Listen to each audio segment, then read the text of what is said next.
Bienvenido y quiero felicitarte por apartar este espacio para profundizar en la palabra de Dios. Ahora vas a escuchar un mensaje de la Iglesia Bautista Highview en español en Louisville, Kentucky, en Estados Unidos. Nosotros existimos para llevar a todas las personas a conocer y seguir a Jesús. Deseamos ser una iglesia bíblica, una iglesia cristocéntrica, centrada en el Evangelio, que tiene una predicación expositiva. ¿Qué es una predicación expositiva? Es aquella predicación que se enfoca en el texto bíblico, busca interpretarlo bien y aplicarlo legítimamente a la vida de las personas. Ahora, yo quiero invitarte a que no solo escuches la predicación expositiva, sino que tú seas un oyente expositivo, que seas un oyente que abre su Biblia, que busca en el texto, que trata de entender la Escritura y aplicarla a tu vida. Oramos que Dios bendiga su palabra y que tú puedas conocer más a Cristo.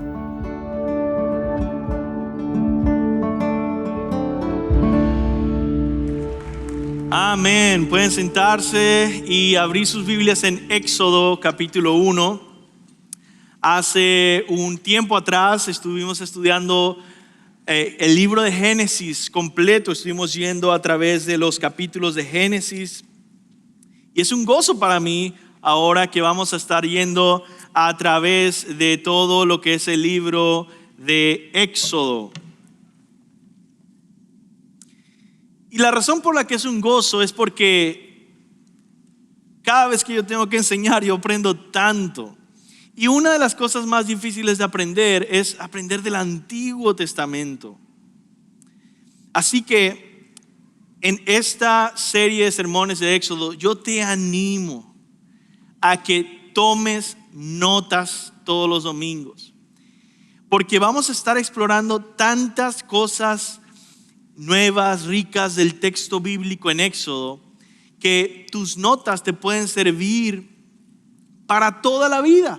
Si tú tienes un cuadernito y dices, hey, ese es el cuadernito para estudiar Éxodo, y cuando vuelvas a leer Éxodo en tu Biblia, en 5 años, en 6 años, recuerdas las notas de cada capítulo.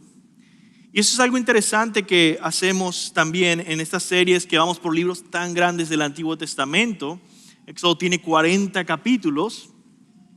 Porque vamos de una manera un poquito rápida. El día de hoy vamos a estar viendo capítulo 1 y 2, por ejemplo. Sin embargo, antes de comenzar con esos capítulos, yo quiero dar unas notas introductorias acerca del libro de Éxodo y qué es lo que está pasando. Y voy a tratar de hacerlo rápidamente. Primero, el título original en hebreo, como lo conocen los judíos, realmente es Shemot, que significa nombres, el libro de los nombres. Y esto es porque los judíos usualmente le ponían el nombre al libro con las primeras palabras que aparecían en el libro. Y como comienza Éxodo, dice, estos son los nombres de los hijos de Israel, dice versículo 1. Por lo tanto, se conoce como nombres. Sin embargo, la palabra Éxodo viene del título en griego, cuando se tradujo una versión de la Biblia hebrea al griego, la Septuaginta, porque en griego usualmente son más parecidos a nosotros y tratan de buscar un título temático. ¿Cuál es el tema de este libro? Bueno, el Éxodo. ¿Qué significa la palabra Éxodo? Significa en griego salida. Es el libro de la salida de Israel del desierto, de Egipto al desierto en camino a la tierra prometida.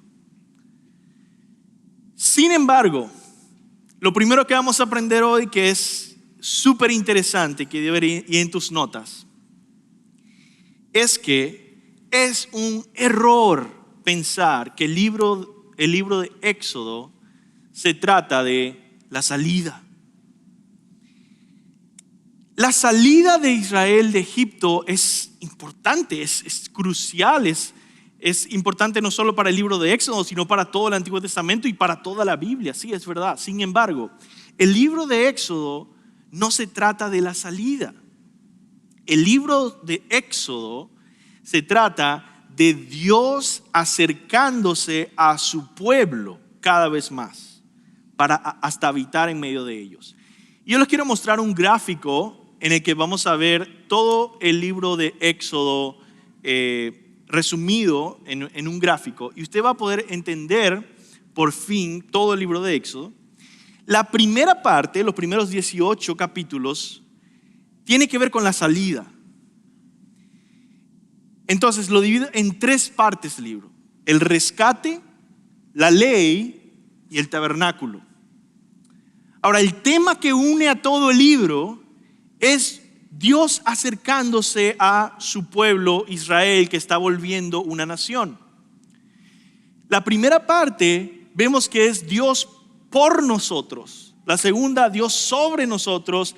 Y la tercera, Dios con nosotros. Vamos a ver cada una de estas. Ahora, primero, Dios por nosotros.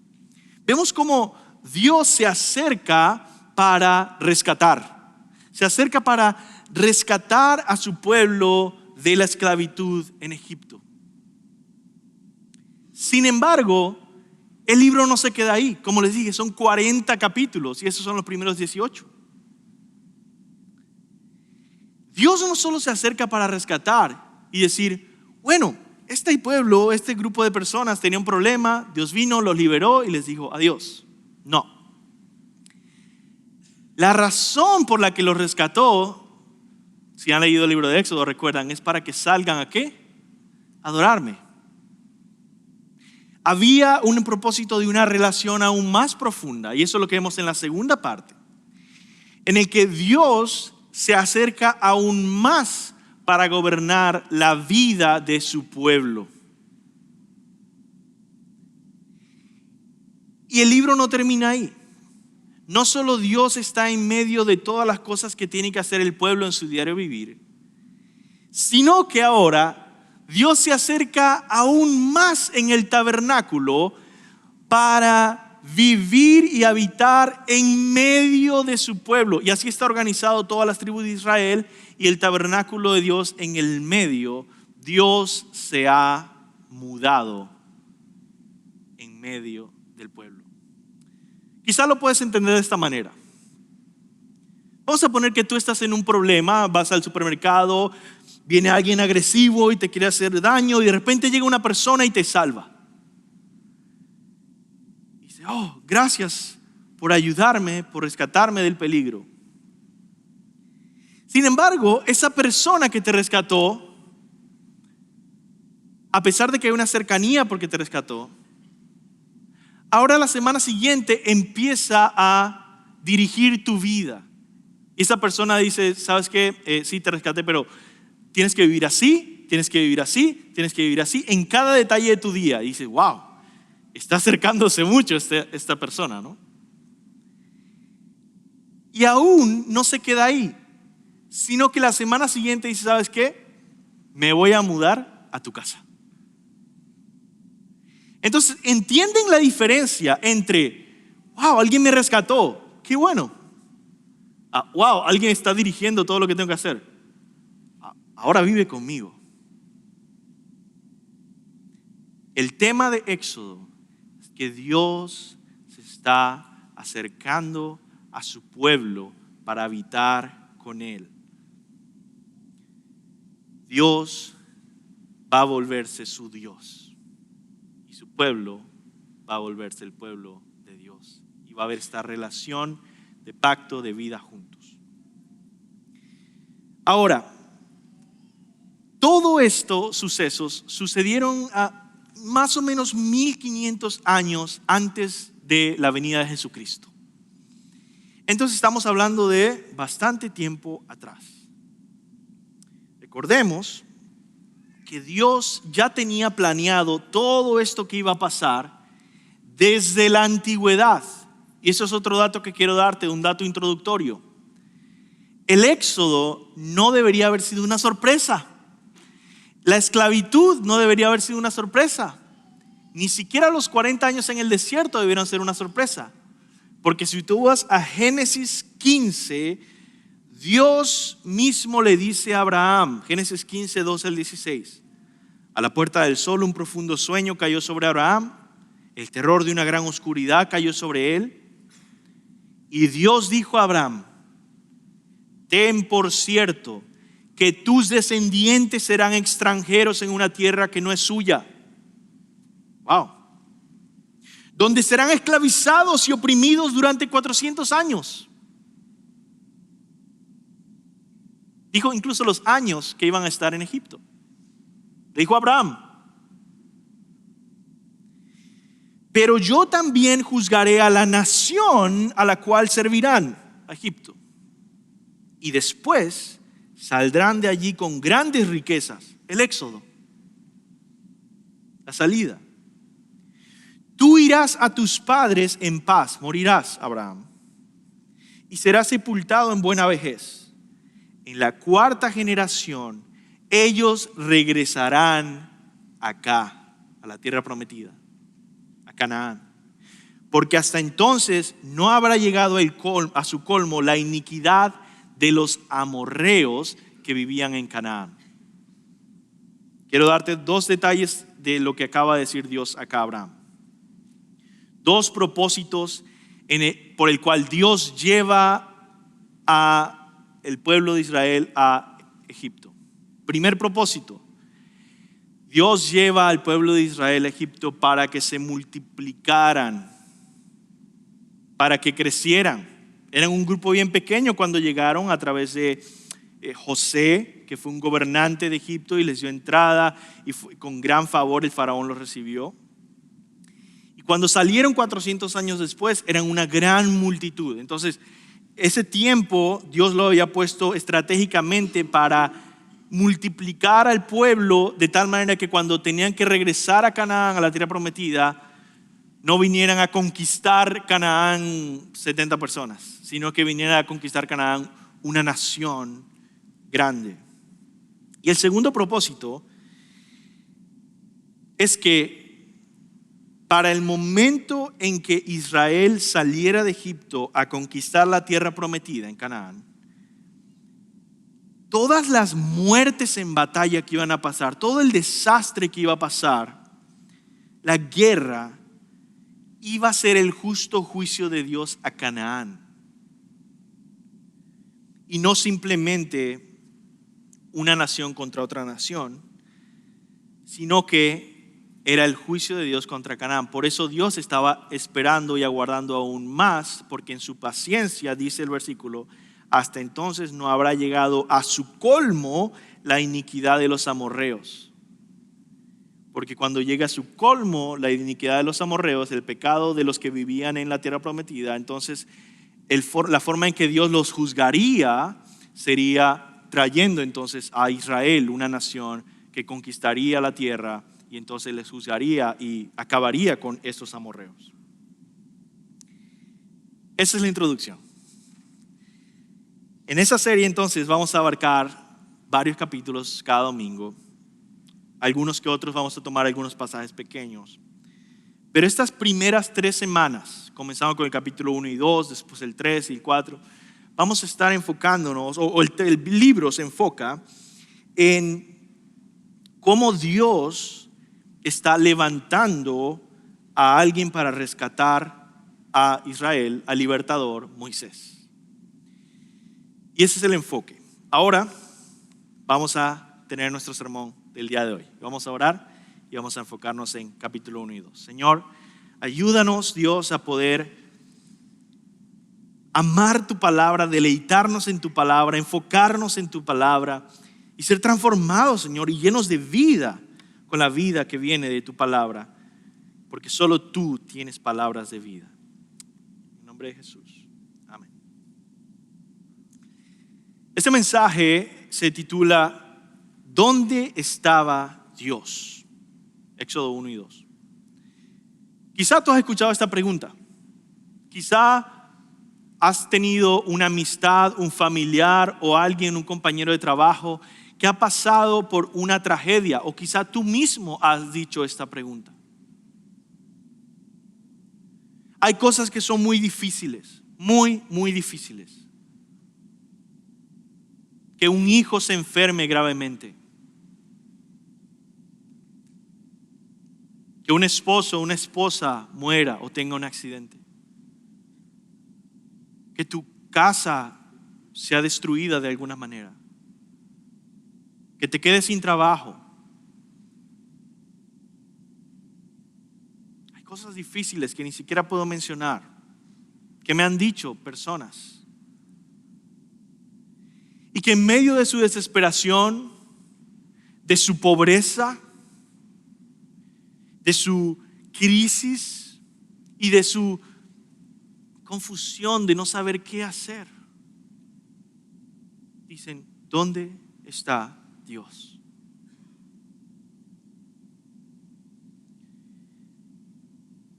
En Éxodo capítulo 1 y 2 vemos esta experiencia una y otra vez en el pueblo de Israel. Vemos la tribulación que viene a estas personas. Y sin embargo, la Biblia nos da la esperanza y el mensaje de que a pesar de que no lo podían ver en las circunstancias a Dios, porque les estaba yendo muy mal,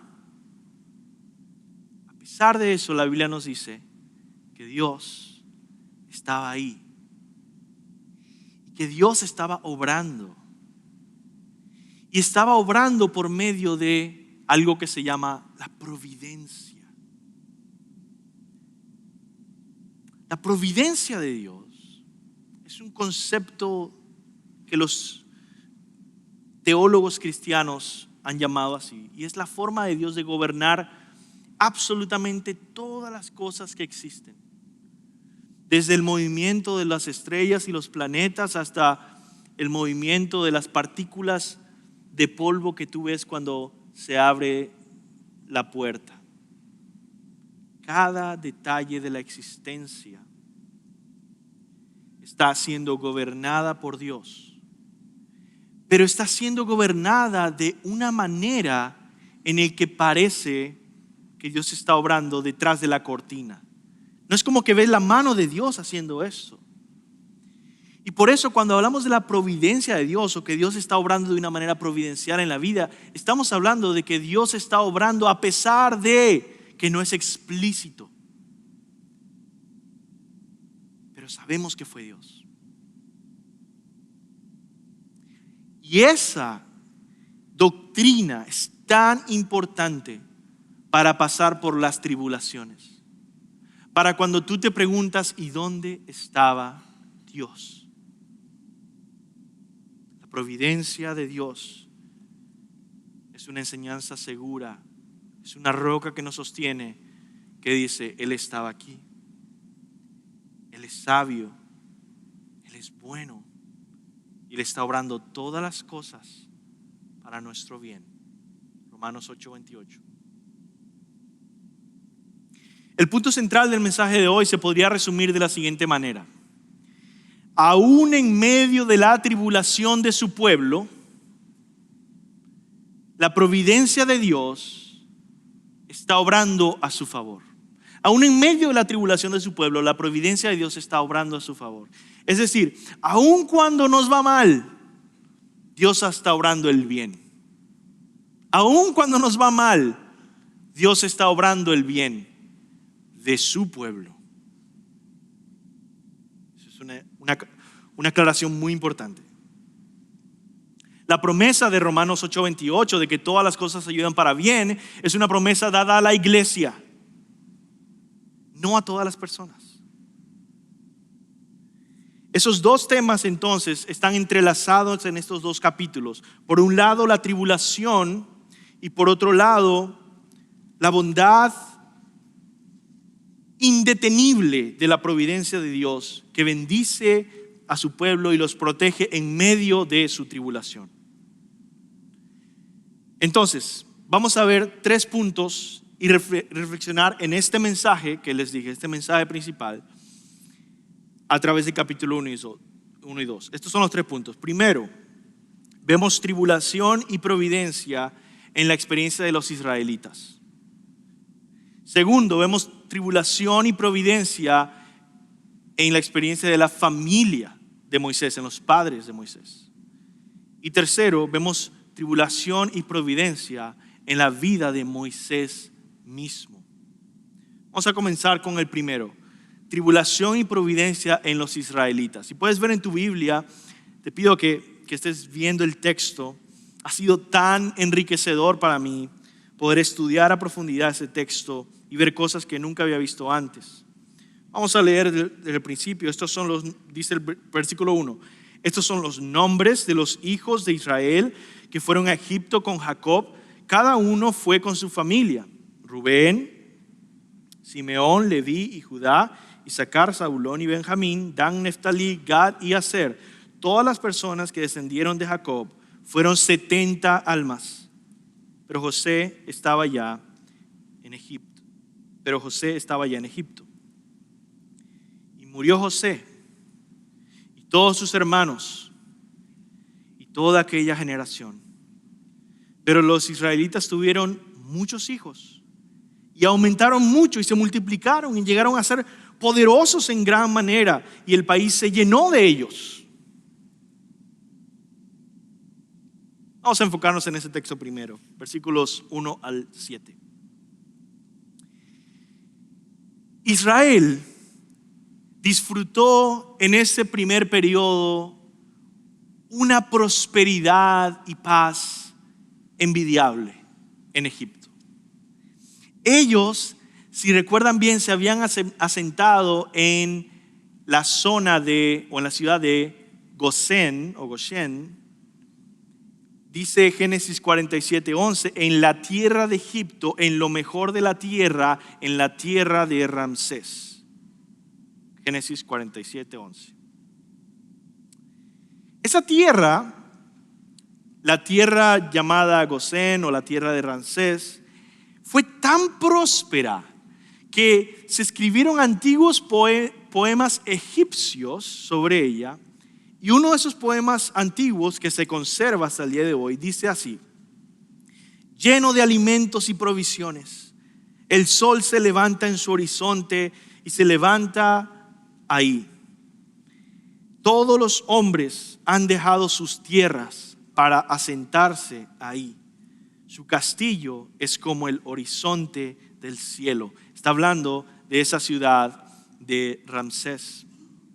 Es en ese contexto donde los israelitas están disfrutando las bendiciones de Dios, el cuidado de Dios que Él había prometido en su pacto con Abraham. Lo que vamos a ver, por cierto, y tienes que estar preparado para eso, es conexiones con Génesis por todos lados en el capítulo 1. Dios estaba cuidando, prosperando y multiplicando a Israel. De hecho, vemos otra conexión con Génesis aquí, en el que en estos versículos, en estos primeros 7 versículos, se usan palabras que nos remontan a la creación, que nos remontan al propósito original de la humanidad.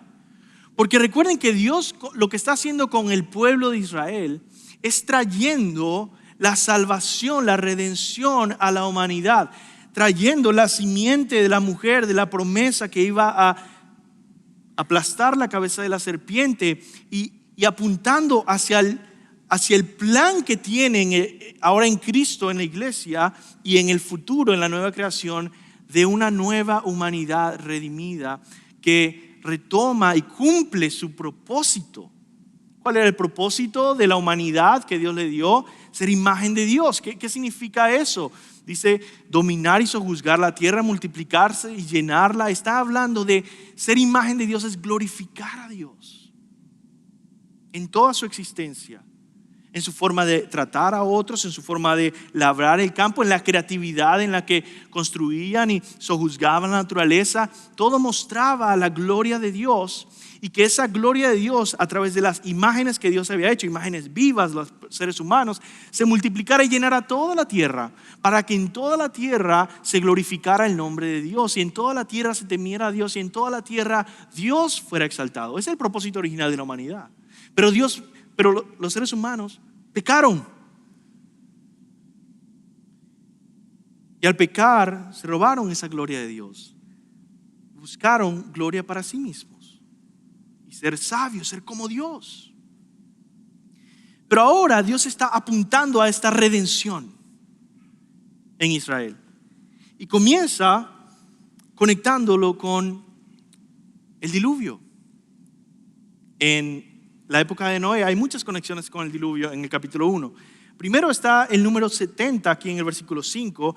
Todas las personas que descendieron de Jacob fueron 70 almas. Ese número, y en el Pentateuco los números son bastante importantes muchas veces. Este número 70 nos remonta a Génesis capítulo 10. Cuando termina el diluvio y Noé empieza a multiplicarse, empieza a ver lo que se llama la tabla de las naciones. De los descendientes de Noé vinieron todas estas naciones que al final dan 70. Lo que está hablando es de una restauración de la humanidad en el mundo. Y ellos están viniendo a Egipto como un pueblo de Dios, comenzando acá. Pero no solo eso, sino que vemos en el siguiente versículo 7 ahí en tu Biblia, dice, pero los israelitas tuvieron muchos hijos y aumentaron mucho y se multiplicaron y llegaron a ser poderosos, dominantes, en gran manera. Y el país se llenó de ellos. Eso es casi palabra por palabra el propósito que se describe en Génesis 1:28, donde se habla de la importancia de los seres humanos de multiplicarse y llenar la tierra. Claramente Dios está obrando esta redención en su pueblo. Está aludiendo a esta esperanza de retornar al propósito original.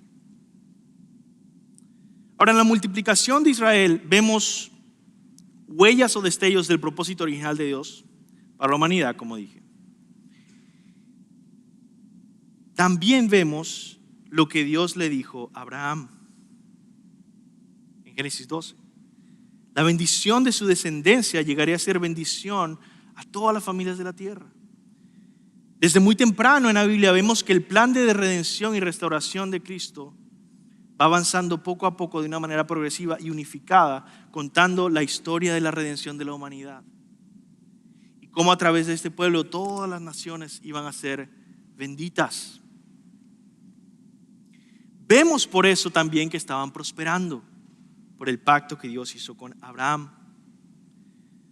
Sin embargo, en medio de todo este paraíso y todas estas circunstancias bonitas, vemos que viene esa tribulación. Y vemos acá la oposición del enemigo a los planes de Dios. En el versículo 8, se levantó sobre Egipto un nuevo rey que no había conocido a José. Y dijo a su pueblo, miren, el pueblo de los hijos de Israel es más numeroso y más fuerte que nosotros. Procedamos pues astutamente con él, no sea que se multiplique, en caso de guerra se una también con los que nos odian y pelee contra nosotros y se vayan del país. Cuando todo estaba bien para Israel, de repente todo cambió y perdieron todo. Y se habían vuelto ahora esclavos porque se había levantado un enemigo de Dios. Vemos que este enemigo de Dios, y otra vez si ustedes están pensando en Génesis, creo que piensen en Génesis, se describe como el rey que se levanta y dice, versículo 10, que él quiere proceder, dice, procedamos pues astutamente con él. El faraón está buscando oponerse a los planes de Dios al detener la multiplicación de los hijos de la promesa. El faraón se levanta como un anti-Dios. De hecho, el faraón era visto por los egipcios como un dios. Era adorado como un dios. Y se presenta ahora en oposición a Dios para detener los propósitos de Dios. ¿A qué les recuerda eso en Génesis? Al diablo, a la serpiente. El faraón en esa historia nos hace recordar a la serpiente antigua, ya que la serpiente entra a interrumpir la prosperidad que gozaba la humanidad en el Edén y frenar su multiplicación. En Génesis 3:1 la serpiente se presenta así: la serpiente era más astuta que cualquiera de los animales del campo. Y en Éxodo, ante la multiplicación y prosperidad de los israelitas, el faraón dice: procedamos astutamente con Israel, no sea que se multiplique. Si no hay otra cosa aquí, por lo menos vemos claramente la enemistad entre el faraón e Israel, obviamente, ¿sí o no? Que nos hace ver la enemistad, la antigua enemistad profetizada en Génesis entre los hijos de la promesa y los hijos de la serpiente. Génesis 3:15 dice: pondré enemistad entre ti y la mujer, o sea, entre la serpiente y la mujer, y entre tu simiente, los hijos de la serpiente, y su simiente, los hijos de la mujer. Él te herirá en la cabeza y tú los herirás en el talón. Al final los hijos de la mujer iban a prevalecer y vencer. Sin embargo, también había razones prácticas por las que el faraón de repente quiso detener la multiplicación de los israelitas, porque había un grupo de personas nómadas, a veces se conocen como los Hicsos, que unos cientos años atrás eran nómadas semitas también, que se habían multiplicado en diferentes ciudades, incluso en ciudades en Egipto, y habían crecido y se habían adueñado de estas ciudades. Y el faraón, frente a esa experiencia, por así decirlo, de ese conocimiento, ve la multiplicación de Israel y dice: hay que detenerlo, hay que frenarlo. ¿Y cuál es el plan del faraón para frenarlo? Para frenar la prosperidad y el crecimiento de Israel. Versículo 9. Dijo a su pueblo: miren, el pueblo de los Israel es más numeroso y más fuerte que nosotros. Procedamos pues astutamente con él, no sea que se multiplique, y en caso de guerra, también con los que nos odia, y pelee contra nosotros y se vayan del país. Así que pusieron sobre ellos capataces para oprimirlos con duros trabajos, y edificaron para Faraón las ciudades de almacenaje, Pitón y Ramsés. Interesante, esa es la misma ciudad donde ellos vivían, Ramsés. Y lo pusieron ahí mismo a edificar y a construir.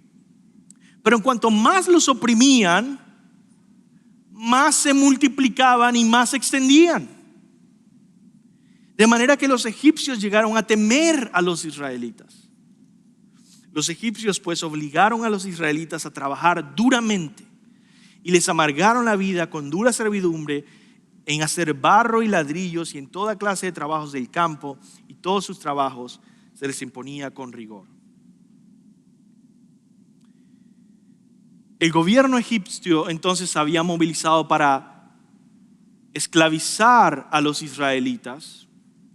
Habían dos tipos de esclavos en Egipto en esa época: los esclavos domésticos que estaban en casa y los esclavos estatales del gobierno, que era la peor forma de esclavitud. Un escritor dice: estos esclavos estatales no disfrutaban de derechos civiles y en general su suerte era mucho peor que la de un esclavo doméstico. Organizados en grandes cuadrillas de trabajo, se convirtieron en una masa anónima, despersonalizada, perdiendo toda la individualidad ante los ojos de sus opresores. Me hizo recordar las noticias de lo del mundial, de toda esta masa increíble de gente, miles de personas y trabajadores que habían traído de la India para construir esos estadios en Qatar. Y había tantas personas y masa de gente que decían: sí, murieron 400, murieron 20, murieron 2000, y entre toda la masa era como números. Era solo números. Y la gente que se veía tan pobre. Fueron a sus casas, las casas eran tan pobres que otra vez se despersonaliza entre la multitud, como si ya no valieran, porque es una masa andante de esclavos y de gente. Ahora, habían dos labores específicas que le dio el faraón en la esclavitud de los israelitas, y lo vemos en nuestro texto.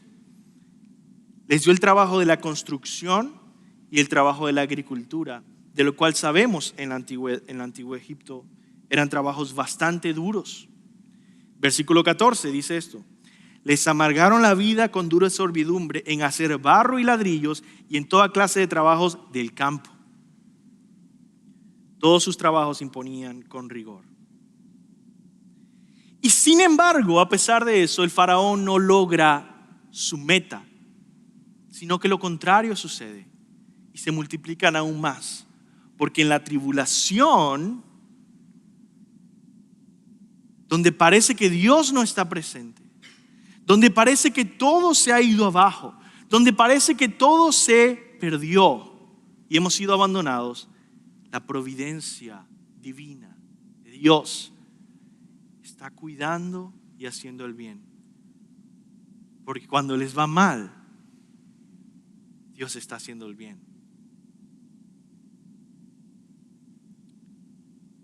No es tan visible, pero el faraón lo puede ver. Ve que va creciendo y se va multiplicando. La serpiente no puede ganar.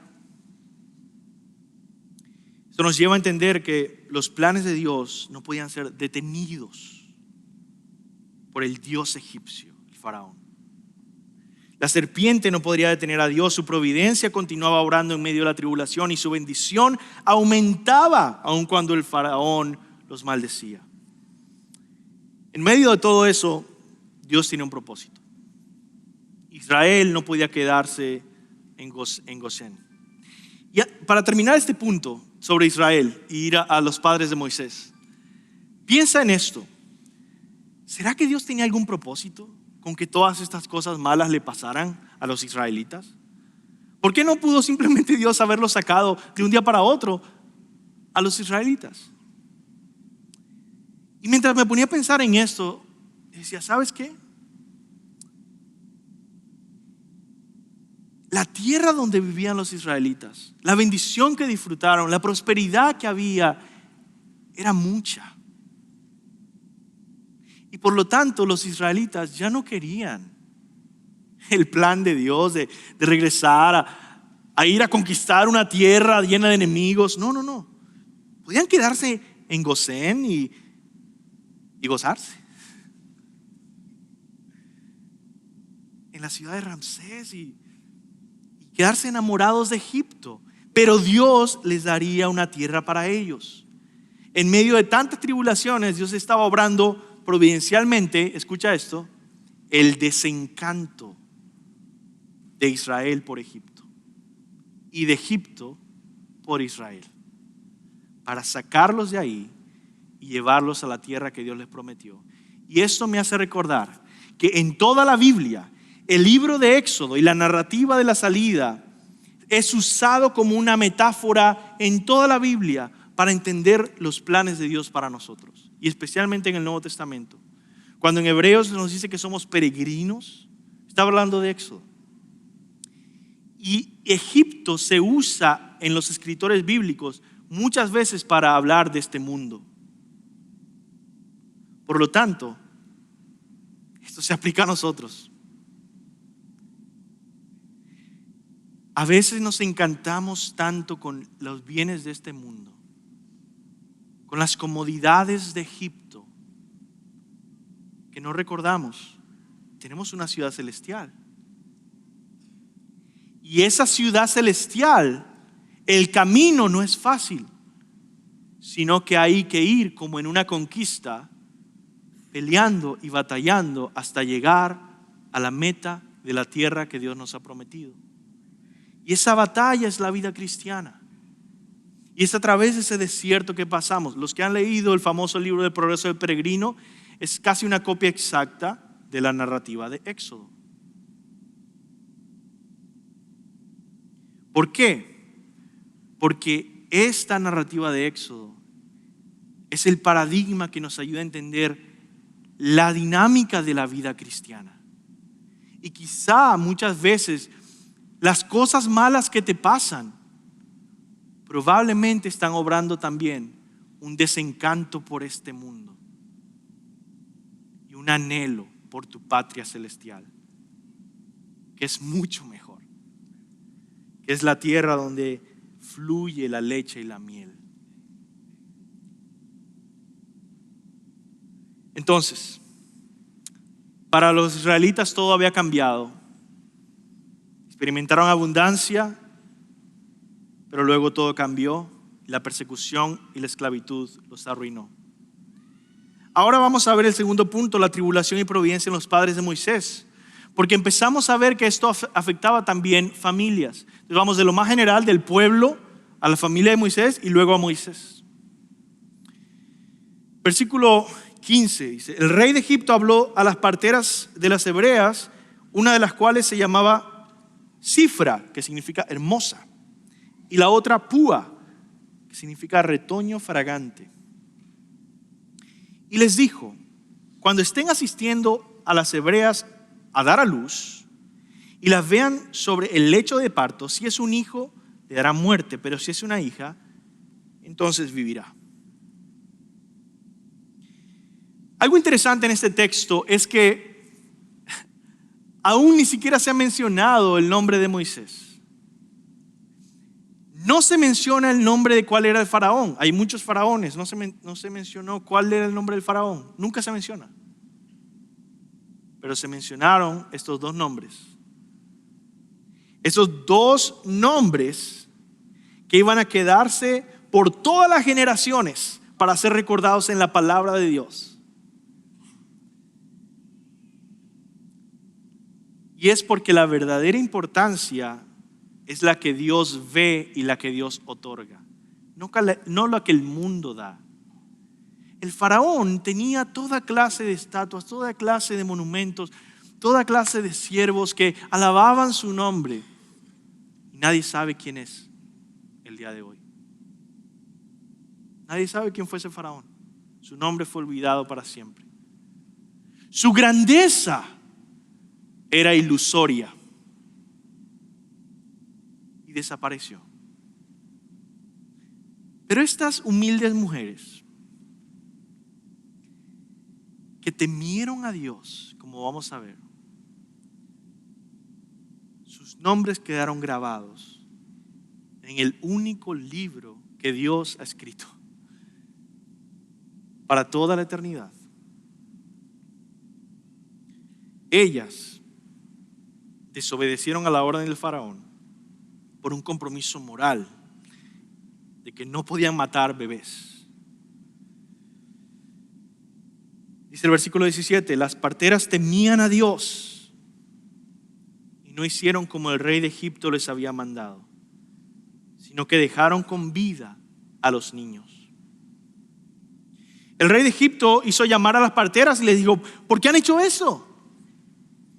¿Por qué han dejado con vida a los niños? Y las parteras respondieron a Faraón: porque las mujeres hebreas no son como las egipcias, pues son robustas y dan a luz antes de que la partera llegue a ellas. Dios favoreció a las parteras y el pueblo se multiplicó y llegó a ser muy poderoso, y por haber las parteras temido a Dios, Él prosperó sus familias. Y esto tiene una conexión con Génesis, en Génesis capítulo 12, versículo 3. Dios le prometió a Abraham en el pacto que hizo con Abraham: maldeciré a los que te maldicen y bendeciré a los que te bendicen. Y esto vemos a través de Génesis y Éxodo y todo el Pentateuco. Aquellos que bendijeron el pueblo de Dios, aquellos que temieron a Dios, aquellos que estuvieron a favor, siempre fueron bendecidos por el Señor, porque Dios es fiel a su pacto. Y eso se muestra en el texto. Ya el plan del faraón no funcionaba. Las parteras no le colaboraban. Y ahora él llega a un extremo radical en el que quiere involucrar a todo el pueblo egipcio. Versículo 22. Entonces Faraón ordenó a todo su pueblo: todo hijo que nazca lo echarán al Nilo, pero a toda hija la dejarán con vida. Al río Nilo, que era tan importante y que quizá muchos de ustedes han escuchado en Egipto. El río del Nilo era adorado como un dios para los egipcios. Y sinceramente era una forma buena de racionalizar el matar a los bebés. No llenándote de sangre y tratando de hacer algo con tus manos que tú no quisieras hacer, sino simplemente lanzarlo al río y decir: eso es una ofrenda a Dios. Los dioses nos están pidiendo estos sacrificios y los echamos ahí. Y por lo tanto, ahora todo para los israelitas se puso aún peor. Porque cada familia ahora tenía el temor de que cualquiera de sus vecinos, cualquiera que pasara por ahí, cualquier israelita que lo viera con ese bebé, podía simplemente echarlo al Nilo y matarlo sin ninguna consecuencia. Y ahí encontramos a los padres de Moisés, que en ese contexto de persecución y tribulación deciden casarse y deciden tener hijos, como naturalmente es requerido del matrimonio. Capítulo 2, versículo 1. Un hombre de la casa de Leví fue y tomó por mujer a una hija de Leví. Y la mujer concibió y dio a luz un hijo, y viendo que era hermoso, lo escondió por 3 meses. Pero no pudiendo ocultarlo por más tiempo, tomó una cestilla de juncos y la cubrió con asfalto y brea. Entonces puso al niño en ella y la colocó entre los juncos a la orilla del Nilo.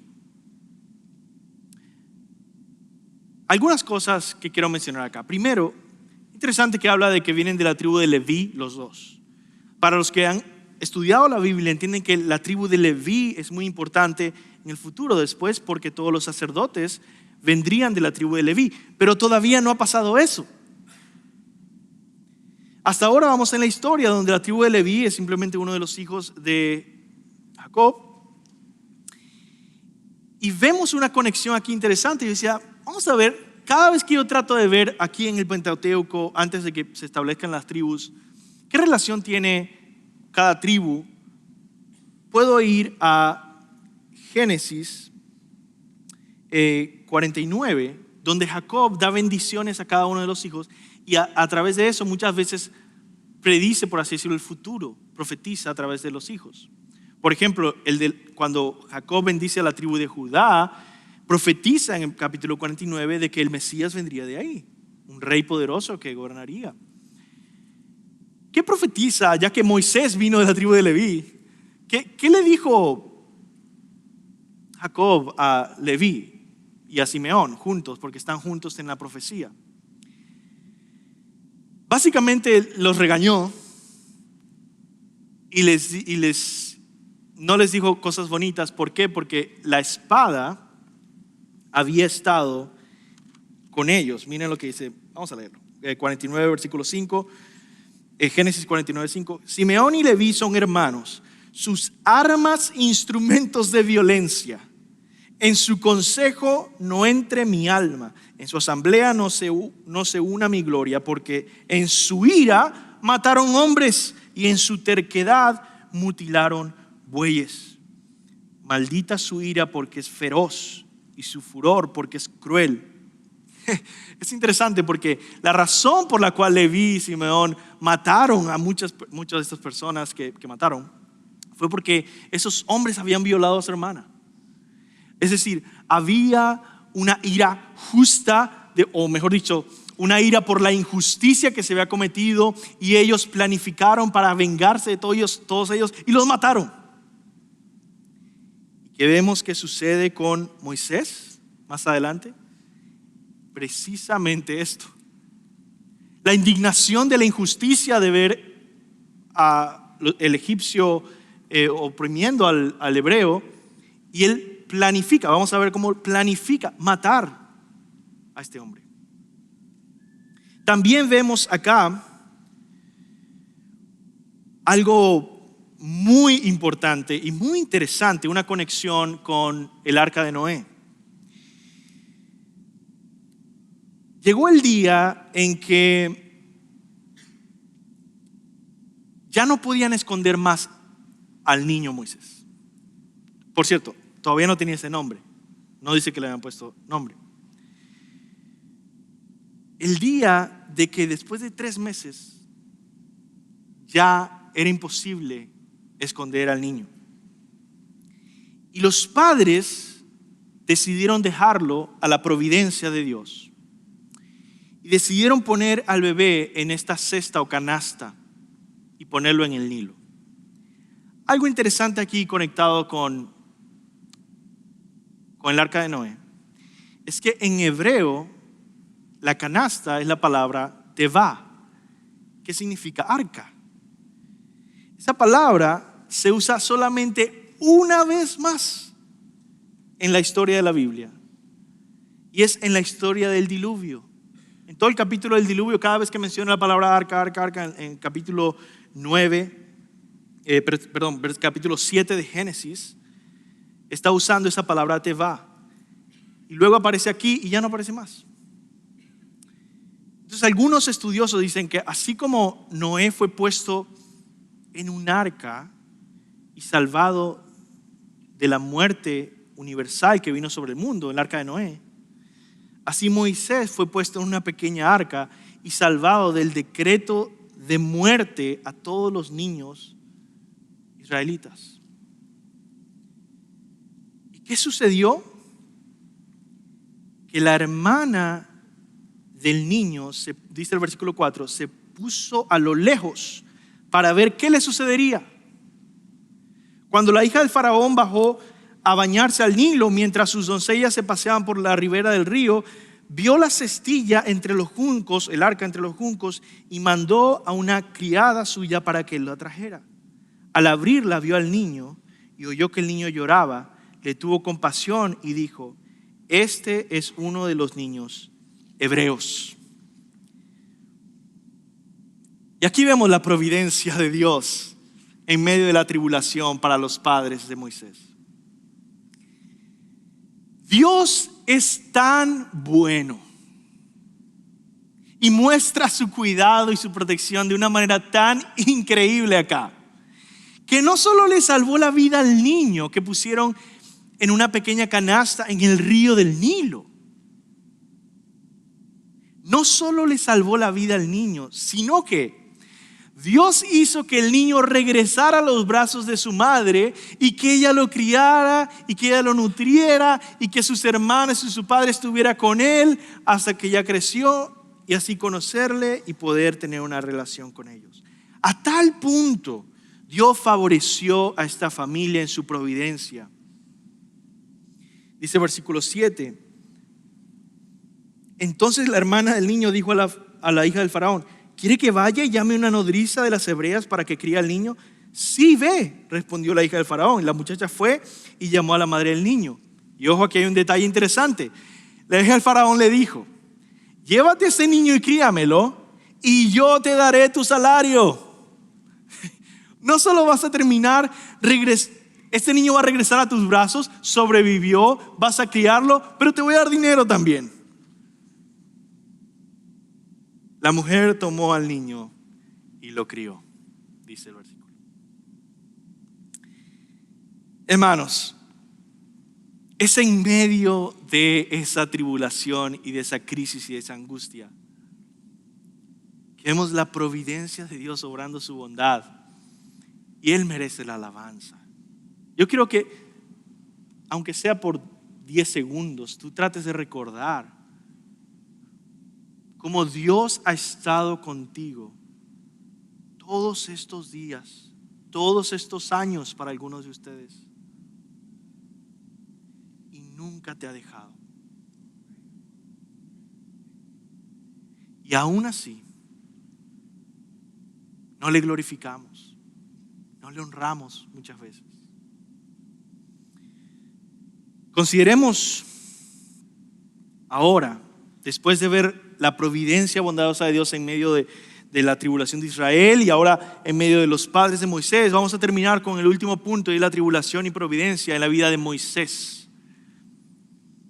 Versículo 10, capítulo 2, versículo 10. Cuando el niño creció, ella lo llevó a la hija del faraón y vino a ser hijo suyo, y le puso por nombre Moisés. Ahí fue que se le puso el nombre. La hija del faraón le puso Moisés, diciendo: pues lo he sacado de las aguas. Hay mucho que decir acerca de Moisés, así que voy a tratar de ser organizado acá. Primero, Vamos a ver cómo Dios favoreció a este niño para que fuera alguien importante. Comenzando con su nombre. Qué importante es para la teología bíblica y para las escrituras Moisés. Moisés es presentado como este niño sacado de las aguas.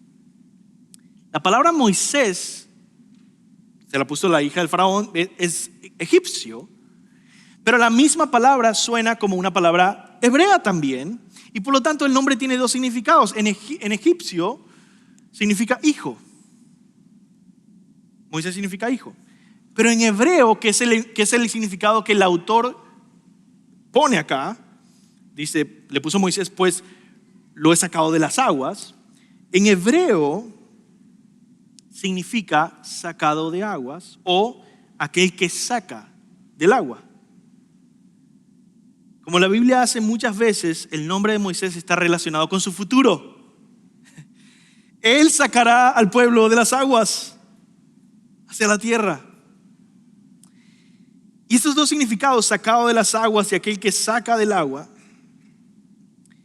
va relacionado con toda su vida y con el mensaje que hay acá. La salvación misma de Moisés de las aguas del Nilo está simbólicamente ligada con el pasado y el futuro. Y veamos esto brevemente. La salvación pasada se refiere a cómo Dios salvó a la simiente de la mujer en las aguas del diluvio mediante el arca. Y la futura, cómo Dios iba a salvar a Israel, la simiente otra vez de la mujer, mediante el paso del Mar Rojo. Entonces Moisés en muchos sentidos aquí está personificando la simiente de la mujer, el hijo de la promesa, la descendencia de Abraham y a todo el pueblo de Israel. Moisés es este personaje que es como el pueblo de Israel. Un escritor llamado Stephen Dempster lo pone de esta manera, mira. La figura de Moisés, este niño nacido como una especie de figura salvadora, no solo salva a Israel, sino que también encarna a veces a Israel. Y él empieza a listar cosas. Escucha esto. Su rescate del agua prefigura la salvación de la nación de Israel del agua. Su huida tras la muerte de un egipcio es el preludio de la huida de los israelitas tras la muerte de muchos egipcios. Tercero, su experiencia de estar en el desierto durante 40 años. Moisés estuvo en el desierto 40 años. Prefigura los 40 años que Israel pasaría en el desierto. Y finalmente, su encuentro divino ante la zarza ardiente en el capítulo 3 anticipa el encuentro de Dios con Israel ante el fuego del Sinaí. Ahora bien, Moisés no solo importante teológicamente, pero incluso como persona, en su crianza, él fue educado en el sistema educativo egipcio, donde aprendió a escribir, aprendió a leer, aprendió aritmética, según las instrucciones de esa época. Y él fue preparado por Dios para poder escribir este libro y poder escribir Génesis, Éxodo, Número, Levítico y Deuteronomio. Por los egipcios le entrenaron a saber escribir y a poder comunicarse bien. Sin embargo, el tiempo de la tribulación llegó. El momento en que Moisés enfrentaría tribulación fue en elegir entre la identidad hebrea y la identidad egipcia. Dice así el texto: al día siguiente salió y vio a dos hebreos que reñían y dijo al culpable: ¿por qué golpeas a tu compañero? ¿Quién te ha puesto como príncipe? Bueno, ese no es el momento donde mata. Es el versículo 11, ¿verdad? Bueno, versículo 13. Al día siguiente salió y vio a dos hebreos que reñían y dijo al culpable. El 11, sí. En aquellos días, crecido ya Moisés, salió donde sus hermanos y vio a sus duros trabajos. Vio a un egipcio golpeando a un hebreo y a uno de sus hermanos. Entonces miró alrededor y cuando vio que no había nadie, por eso es que fue bien planeado. Yo recuerdo la película del Príncipe de Egipto y fue muy reaccionario. Fue una como que, hey, déjalo, y por accidente lo mató en la película. Pero aquí en el texto bíblico vemos, vemos que dice versículo 12, Entonces miró alrededor y cuando vio que no había nadie, ahí fue que mató al egipcio y lo escondió en la arena. Vemos aquí esta ira por la injusticia expresada en esta violencia que no es para nada aprobada por los escritores ni por Dios en este capítulo. Más bien se comprueba que no es algo aprobado cuando en el siguiente momento el versículo dice que unos hebreos estaban peleando y dijo el culpable: ¿por qué golpeas a tu compañero? ¿Y qué hacen los hebreos? Le reprocha. Dice: ¿quién te ha puesto de príncipe o juez sobre nosotros? Le respondió el culpable. ¿Estás pensando en matarme como mataste al egipcio? Y entonces el texto dice que Moisés huyó de ahí porque sabía que ahora todo el mundo se había enterado de esto. Y el faraón, dice el texto bíblico, que ahora intentó matar a Moisés, pero él huyó a Madián. Así que Moisés tomó esa decisión, prefirió abandonar los privilegios de ser de la realeza en Egipcio para defender a los hebreos, su pueblo. Y créame, ese amor que Dios puso por su pueblo, ese interés que Dios puso por su pueblo, era algo indispensable para liderar a su pueblo. Moisés amaba a sus hermanos hebreos. Y también ese sentido de justicia era muy importante para su futuro rol como líder y juez en el pueblo. Y ahí vemos, finalmente, para terminar, la providencia de Dios cuidando a Moisés en Madián. Él llega a estas tribus nómadas, los madianitas, que también eran de raíz semítica, y se encuentra con una situación similar donde se muestra otra vez el carácter de Moisés. Llega al versículo 16. Fueron a buscar agua estas mujeres. Sin embargo, unos pastores, versículo 17, no la dejaban que bebiera su rebaño. Dice: pero Moisés se levantó y las defendió y dio de beber a su rebaño. Cuando ellas volvieron a Reuel, la palabra Reuel significa amigo de Dios, que en otro lugar se llama Jetro. Él les preguntó a las hijas: ¿por qué han vuelto tan pronto hoy? Un egipcio nos ha librado de mano de los pastores, respondieron ellas, y además nos sacó agua y dio de beber al rebaño. Y Reuel dijo a sus hijas: ¿dónde está? ¿Para qué han dejado al hombre? Invítenlo a que coma algo. Moisés accedió a morar con aquel hombre y éste le dio a su hija Séfora. Séfora significa ave. Y por mujer de Moisés, ella dio a luz un hijo. Moisés le puso por nombre Gersón, que significa sacado fuera. Y otra vez estos significados, Gersón, vamos a ver que tiene algo importante, porque dijo: peregrino soy en tierra extranjera.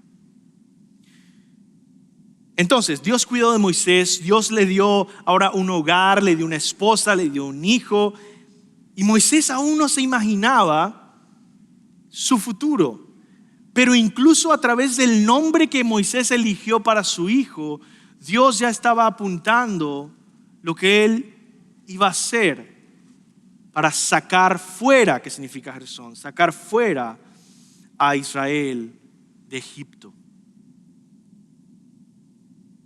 Dios estaba obrando de manera providencial. Así que quiero concluir ese mensaje pensando y terminando con esta meditación.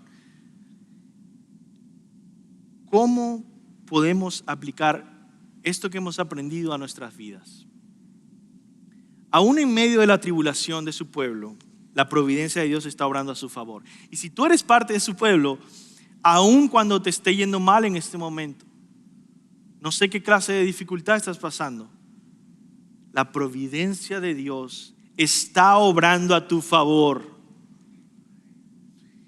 Es decir, aún cuando nos va mal, Dios está obrando el bien. Cuando los creyentes pasan por tormentas, Dios está guiando su barco.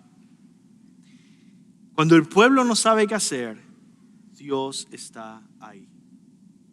Piensen en esto. Los israelitas disfrutaban de prosperidad en Egipto y de repente todo cambió. Perdieron todo. Se habían vuelto esclavos. Ellos no sabían qué iba a pasar con ellos. La familia de Moisés se habían casado y tenían mucho miedo de que mataran a su hijo. Y ellos no sabían qué iba a pasar. Lo escondieron, pero ya no podían más y lo pusieron en el río. Ellos no sabían qué hacer. Moisés, siendo un bebé y luego un adulto, huía de la condenación egipcia. Él no sabía qué iba a pasar con él. Pero Dios estaba obrando de manera providencial en la multiplicación de su pueblo, en la protección de Moisés y el cuidado de su familia. Estaba obrando un plan maravilloso con completo control. ¿Qué significa eso para nosotros? Cuando todo parece ir bien un día y al otro día se viene abajo, debes aferrarte a la bondad de la providencia de Dios. Cuando venga a tu vida tribulación, recuerda que siempre puedes confiar en su providencia. Como dice un famoso canto, cuando no puedes ver sus manos obrando, las manos de Dios, confía en su corazón. O las palabras del salmista lo dicen de una manera perfecta. Me gusta más la Biblia. Salmo 23 dice esto: aunque pase por valle de sombra de muerte, no temeré mal alguno. ¿Por qué? Porque tú estás conmigo. ¿Dónde estaba Dios? Quizá te preguntas, ¿dónde estaba Dios en el valle de sombra de muerte? Tú estás conmigo y por eso no temeré. Tu vara y tu cayado me infunden aliento. Tú preparas mesa delante de mí en presencia de mis enemigos. Si tú no eres un creyente hoy, la pregunta es: ¿perteneces tú a ese pueblo de la bendición de Dios, del pacto de Dios que Él protege y Él cuida y Él guía? Y si no, entonces perteneces a los que se oponen a Dios y se levantan como incrédulos de Dios. Hoy mismo te invito a que dejes todo atrás y abraces la salvación que hay solo en Cristo Jesús. Te arrepientas de tus pecados y creas en Él.